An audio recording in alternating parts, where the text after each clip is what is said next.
Good morning, everybody. Pleasingly, New South Wales has satisfied another important hurdle. 75% of our state have at least the first dose of vaccine, and we will all rest easy once we get to at least 80% first dose, knowing full well that we'll hit that double 80% vaccination rate as soon as we can. 42% of our citizens are fully vaccinated, a number which is very pleasingly inching towards that 70% double vaccination rate we're all looking forward to, which we still estimate will be around mid-October. To 8 p.m. last night, there were 1,480 cases of community transmission and regrettably 9 deaths, and we extend our deepest condolences to the loved ones of those people who lost their lives with COVID. Dr. Gal today will in particular highlight the suburbs where we're calling out people to come and get vaccinated. It's really important for us to move forward, and whilst parts of Western Sydney and South-Western Sydney are demonstrating outstanding results, there are other parts of Greater Sydney that we'd like to see the vaccination rates go up, and Dr. Gal will call some of those areas up. And there are also areas where they join some of these communities and might actually be at risk of having more cases in the next few weeks, and we want to make sure that people are protected all around the state, but also that we all move forward to ensure we get those vaccination rates as high as possible. Very pleasingly today we have with us Professor Christine McCartney. She's a specialist at Sydney's Children's Hospital at Westmead, as well as a number of other important roles, and she's going to allay any concerns about the impact of Delta on children and how parents and children can move forward, especially with schools returning next month. And I really want to thank Professor McCartney for the great work she and her colleagues do, but also for the time today, which we know what a struggle it's been for families who are home learning, for parents who are overseeing home learning, as well as undertaking their own work responsibilities and household responsibilities. And we just want to say to everybody, thank you for your patience, and please have the opportunity to hear directly from an expert as to what Delta means for children, especially those under 12. Dr. Gow will now give the health update. The Deputy Premier will talk about the regions, and as we've foreshadowed, we'll be talking about what it means, what the future of lockdowns mean for regional New South Wales later this week, and then Professor McCartney will give her update. Thank you. Thank you very much, Premier, and good morning, everybody. Till 8 p.m. last night, there were 1,480 locally acquired cases of COVID-19 in New South Wales, and there were 0 overseas acquired cases. We had 130,341 tests reported till 8 p.m. last night. So again, very good testing numbers, and thank you to everybody coming forward promptly for testing if you have even the mildest of symptoms.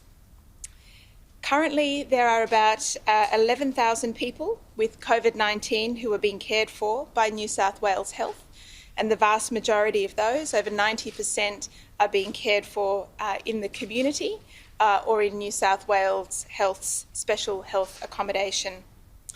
There are currently 1,136 people with COVID-19 admitted to hospital.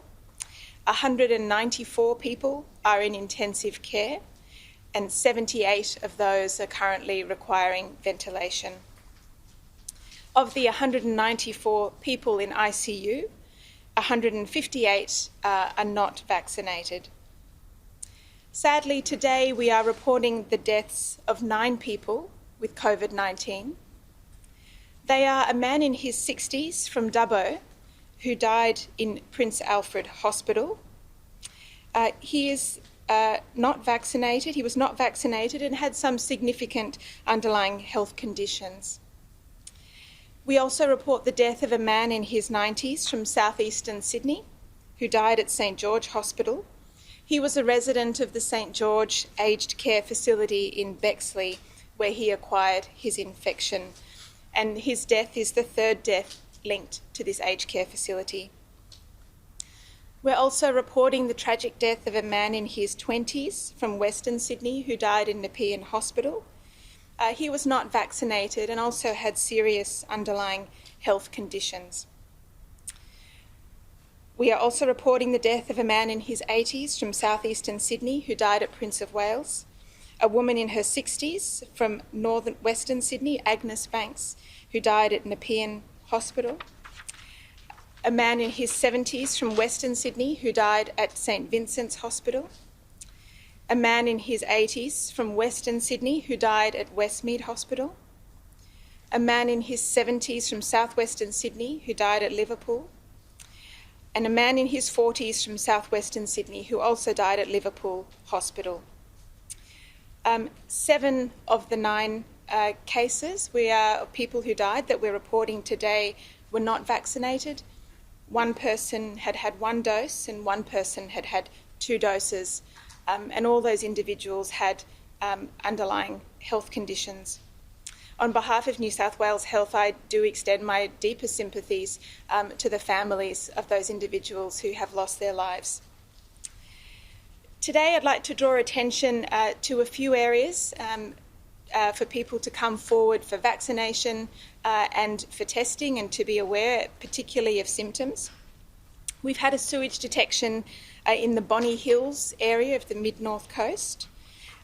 We're currently unaware of any cases in the Bonny Hills area, so if you do live locally, please be aware for symptoms and please come forward for testing. In terms of our suburbs of concern, we remain concerned about suburbs that we've previously mentioned in the Western Sydney and Southwestern Sydney area, and we encourage residents of those areas to come forward for vaccination as soon as you can. We're also concerned about case numbers in the areas of Glebe, Waterloo, Redfern and Marrickville, and I'd like to encourage the residents of those suburbs as well to please come forward for vaccination. The Sydney Local Health District has set up some special clinics, Pfizer clinics, where bookings can be made or walk-in appointments can be made for residents of those areas. And they are clinics at the Peter Forsyth Auditorium in Glebe, the PCYC in Marrickville, and the West Leagues Club in Ashfield. So please, if you live in those suburbs, come forward to get vaccinated.